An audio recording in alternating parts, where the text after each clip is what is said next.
Mitsubishi L300. Ayan, chassis repair.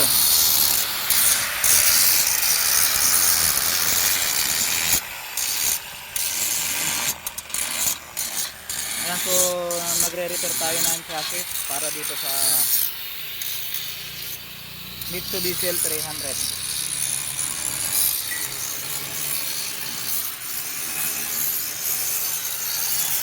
Ayan, so puro ano lang muna yan, taking lang muna.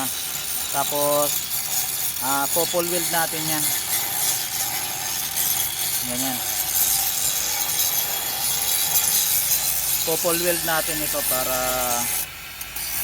makita natin yung kagandahan ng pagkaka-repair natin.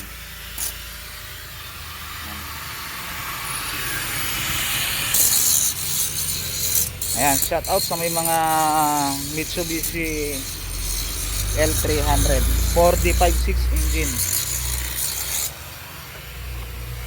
Ayan,